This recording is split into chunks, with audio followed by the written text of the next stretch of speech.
Hey there, I'm Brad Barton and welcome to 1.21 Geekawatts, an extremely low-tech look at the 1.21 most interesting stories in geek pop culture today.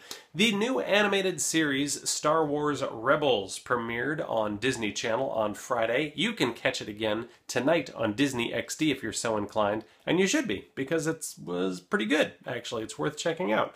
The series takes place between episodes 3 and 4 of the Star Wars trilogy, which means that the series has stormtroopers and Star Destroyers and TIE Fighters, which the creative team is clearly excited about. They take great glee in blowing up TIE Fighters in a variety of ways. The show's designs are also influenced by previously unutilized concepts created by original trilogy conceptual artist Ralph McQuarrie, which is really cool. And the show's soundtrack is full of familiar musical themes and sound effects from the original trilogy. There's even a Wilhelm screen for those paying attention. Some of the characters are entertaining. You know, most of the characters are entertaining. Although the young lead, here he is right now, his name is Ezra, is a straight-up Force-sensitive Aladdin. There's no way around it. This kid has no parents. He's a street urchin. He steals food from the streets with a smile and makes the authority figures look bad. And I expected him to have a pet monkey and break out into song at any moment. Either way, Disney is feeling pretty good about their new creation since they've already ordered a second season of the series. Plus, the series is allegedly going to have some kind of connection with the upcoming Star Wars films. How obvious that connection will be remains to be seen, but we've got at least 2 seasons of animated fun to find out.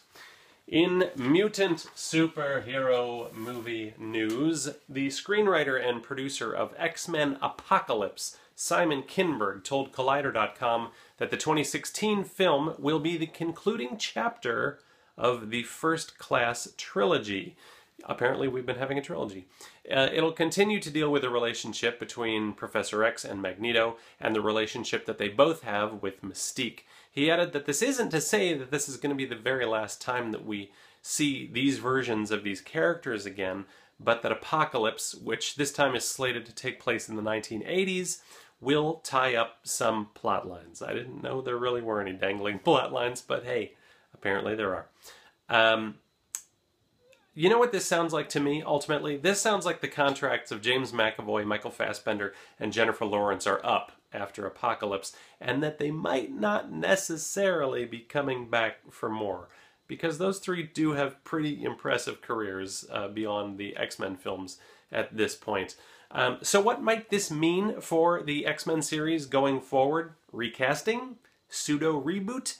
Does Xavier finally go bald and then we meet young versions of Storm and Cyclops and Jean Grey? And yet Hugh Jackman will still be playing Wolverine, right? The X-Men movie timeline is so screwy at this point that both anything might make sense and simultaneously make no sense at all. All I know is that if X-Men Apocalypse is taking place in the 80s, this is what I want to see on screen. Okay? Make it happen. Did you know that the executive producer of Star Wars Rebels and the producer and screenwriter of X-Men Days of Future Past are the same person? What? For today's trivia question, I want you to tie it all together and to name that producer/writer. The answer to Friday's trivia question was The Hunchback of Notre Dame, and the first person with the correct response was Adam Haru of Reading, Massachusetts. Congratulations, Adam. You win the press kit for the film Reality Bites, because that's how old we are.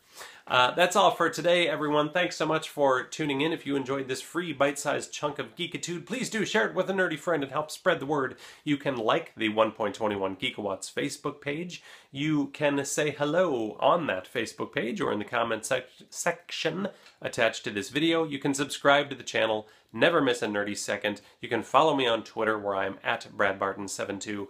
And you definitely should come back Wednesday for more 1.21 Geekawatts. Have a great day, everyone. Bye-bye.